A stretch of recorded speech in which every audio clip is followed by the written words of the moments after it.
Bonjour, c'est Gilles du site boursicoté.com. Voici l'analyse technique matières premières pour cette journée du vendredi 20 septembre 2013. Et nous commençons cette analyse par le métal jaune. Donc l'or qui, après sa forte hausse ici, connaît une phase de consolidation. Alors, je vous avais indiqué que nous étions ici dans une phase baissière, que cette phase de hausse très dynamique constituait une phase de retournement. Il semblerait que le retournement soit en train ici d'être invalidé, puisque nous avons ici une phase de consolidation, donc sur la dernière séance ici, qui a cassé ce retracement des 23,6% de Fibonacci, donc phase de consolidation. La zone des 38,2 n'a marqué que très peu de résistance sur cette progression baissière, et les cours sont rentrés directement dans la zone 50, 61,8. Alors, pourquoi invalider si rapidement? Tout simplement parce que des zones techniques qui normalement donnent des phases de rebond n'ont pas du tout joué sur cette phase de baisse. Donc attention, on est peut-être ici sur un rebond technique qui partira sur une continuité de la tendance de fond, puisque nous sommes toujours orientés à la baisse. Alors d'un point de vue moyen-long terme, on avait toujours ici cette zone de résistance qui avait empêché un franchissement ici et un retournement dans la tendance de fond, tendance moyen-long terme. Les cours ici ont remonté, on attendait plutôt une phase de dynamique qui aurait pu nous emmener ici jusqu'à un test de cette zone de résistance. Le fait que les cours ici s'inscrivent dans une phase de baisse aussi rapide nous montre qu'ici on a peut-être eu qu'une phase de rebond temporaire qui est en train de s'invalider. Donc sur la poursuite de cette progression, il faudra surveiller ici cette zone est 1323 $ l'once. Si cette zone était cassée à la baisse, on pourrait revenir rapidement ici sur la zone des 1308, qui est une zone de support majeur donc sur ce métal jaune.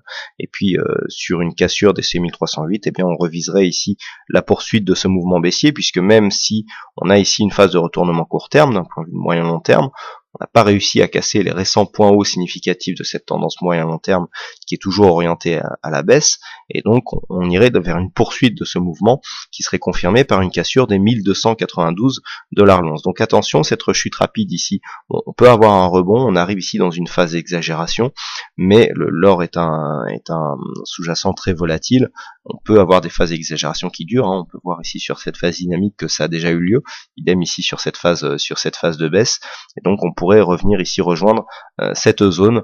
Ça serait assez mauvais signe, ça voudrait dire qu'on s'inscrit dans une continuité baissière moyen-long terme.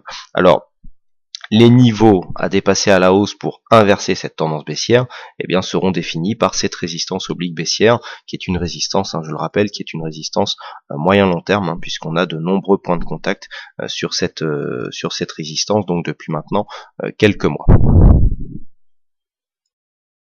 Sur le WTI, donc les cours continuent à s'inscrire dans une phase de range après une forte phase de hausse ici.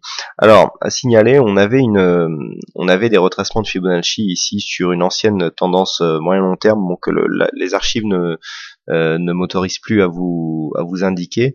Depuis la cassure ici de cette zone à 99,20, on avait eu un premier objectif ici qui avait été atteint assez rapidement à 103,24, et le deuxième objectif donc à 261,8%, qui a un retracement qui a beaucoup moins de probabilité d'être atteint. Alors on a atteint, mais c'est pas ce qui est le plus intéressant sur cette vue, c'est qu'en fait la phase de stabilisation que nous sommes en train de connaître s'inscrit entre ces deux retracements de Fibonacci, donc qui sont deux extensions par rapport à une précédente phase de consolidation sur la tendance moyen-long terme. Et ce que l'on peut voir, c'est que nous avons donc sur ces tracés qui ont été réalisés il y a quand même pas mal de temps, une évolution qui se fait entre ces deux zones, entre le 161,8 qui correspond ici à une zone de point bas et le 261,8% qui est une suite des ratios de Fibonacci qui s'inscrit ici sur cette zone. On a eu une petite attaque, mais vous voyez que on a ici cette zone qui correspond à une évolution de la tendance actuelle. Voilà, c'était une petite parenthèse. Donc pour l'instant les cours continuent à s'inscrire dans une tendance de range, donc la tendance de range du point de vue des tracés horizontaux sont un peu plus resserrés que ces retracements, puisqu'on a 109,82 109,32 sur cette zone de résistance horizontale. Donc on a une zone d'évolution grosso modo entre 104,50 et 110 $ le baril. Donc pour l'instant on vient tester ici cette zone de point bas. La configuration technique légèrement survendue donne peu de probabilité d'ici d'un franchissement de cette zone. Toutefois, s'il y avait franchissement, la prochaine zone de support se situe ici à 103,52. Malgré tout, je reste ici sur une opinion plutôt haussière, donc en vue d'un rebond technique. Alors on peut très bien aussi avoir ici un rebond, retour ici sur cette zone des 105,20 et pourquoi pas cassure donc dans la continuité de cette tendance court terme, une tendance donc qui sans franchissement de cette zone de point bas, eh bien resterait dans une évolution horizontale. Et pour finir donc le Brent qui continue à s'inscrire dans une phase baissière, suite à la cassure ici de cette zone de support qui a donc marqué un signal de retournement par rapport à cette tendance court terme. Donc cassure, on a cassé dans un premier temps le 23,6 qui est venu ici donner comme premier objectif le 38,2%, 38,2% qui a provoqué un rebond technique vers le 23,6, donc un ancien support ici sur cette zone qui s'est transformé en résistance avec ces deux contacts. Donc on est revenu ici en résistance, petite hésitation sur le 38,2, accélération sur le niveau des 50%, et puis on a eu ici ce mouvement qui nous est pensé à un début de retournement. Alors, je vous avais indiqué qu'ici c'était le retracement des 23,6% qu'il faudrait casser à la hausse pour inverser le mouvement. Et force est de constater que cette zone ici des 111 $ le baril, a bien fait obstacle. Alors c'est une zone intermédiaire, on a vu que cette zone ici s'est imposée comme zone de support sur cette phase et aussi sur celle-ci. Donc on a échoué ici à continuer dans un biais haussier donc sur cette phase court terme. On est revenu sur cette zone des 108,50 $. Donc pour l'instant, les cours s'inscrivent dans une continuité baissière. On a un rebond technique qui nous a fait rejoindre ici la moyenne mobile 20 exponentielle.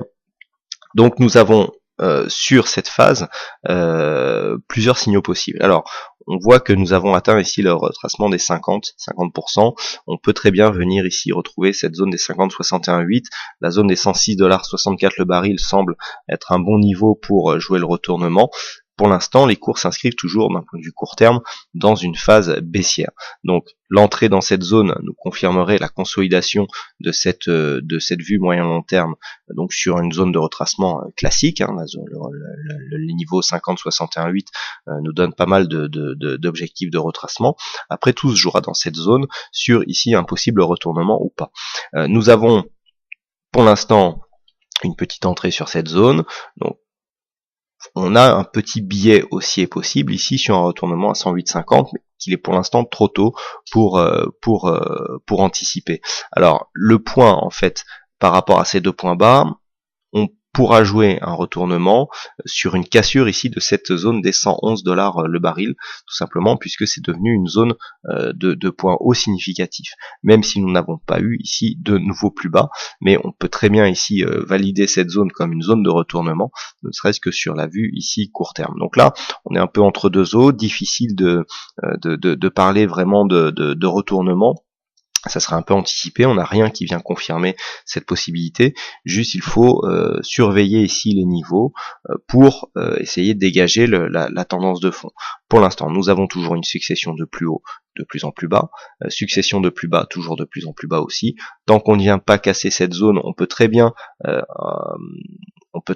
penser que cette phase de hausse ici suivie d'une temporisation marquera la fin de la dynamique courtière baissière qui peut très bien déboucher sur une phase neutre. Par contre, sur une cassure de cette zone des 111,30 ici sur cette zone de point haut, sur une cassure de cette zone de point haut, on pourra commencer à jouer le rebond technique et donc pourquoi pas la continuité de cette tendance moyen-long terme.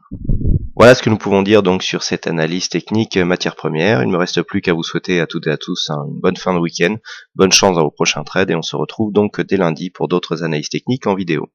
Au revoir à tous.